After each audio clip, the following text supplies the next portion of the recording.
What's up, Conquer community? Coach Ryan Bucciantini, bringing you guys another whiteboard training. And today what I want to dive into with you guys is talking about working through burnout. So whether you're coming off of the competitive season, you're just wrapping up and you pushed it to the limit and you're feeling a little burnt out, or maybe you're in the middle of a training cycle and intensity's building, volume's building, and you're just starting to feel a little beat down because life is just happening like it does to many of us.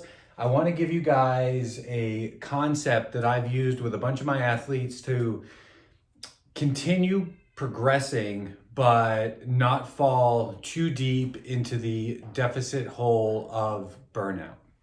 So the first thing we want to talk about is just acknowledging what's going on in your life. So I believe the worst thing you can do in life when life punches you in the face and something happens, whether it's training related or family related, financial related, the first thing you have to do is get it out into the world and acknowledge it. Whether that's, writing it down in a notebook, but get that venom outside of you so it's no longer weighing you down.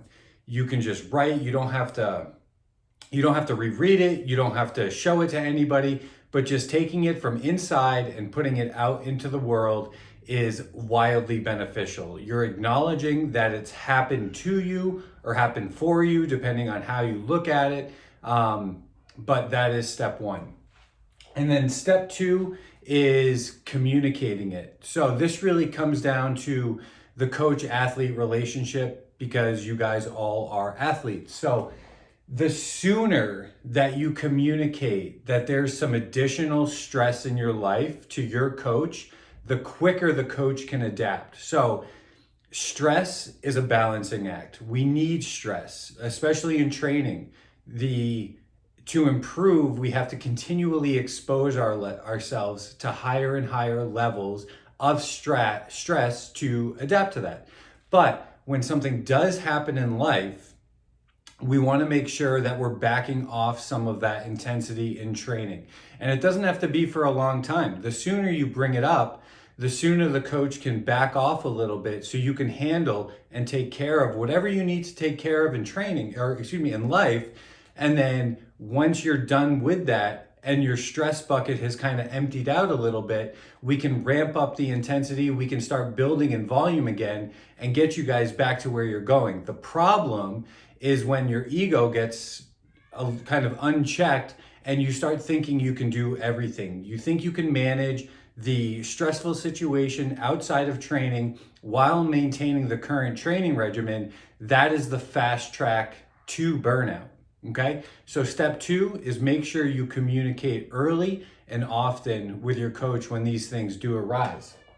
And then number three, we want to make sure that we're looking at all the factors of our life, right? This is where we make the macro and micro adjustments to our life. We want to make sure we're looking at our food. Food can be a stressor if it's really poor.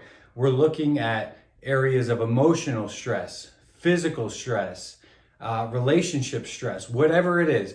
But you start putting together a plan to address those situations. If you need to have a challenging conversation, don't push it to the back burner just because you acknowledged it. Make sure, get out in front of it, have that challenging conversation. So you've acknowledged it, you've communicated that it is a challenge, and now you're gonna make the adjustment to go ahead and fix it. If you work through it in that process, it's gonna get you back into training at the intensity that you wanna be at. You're gonna continue to make progress quicker, and you're not gonna fall into that deficit of burnout. So if you guys have questions about that, feel free, shoot me a message. I have a blog post coming out in a week or two that kind of breaks this concept down a little bit more. But check us out, Conquer Athlete, if you guys have questions about training or want some coaching. Bye.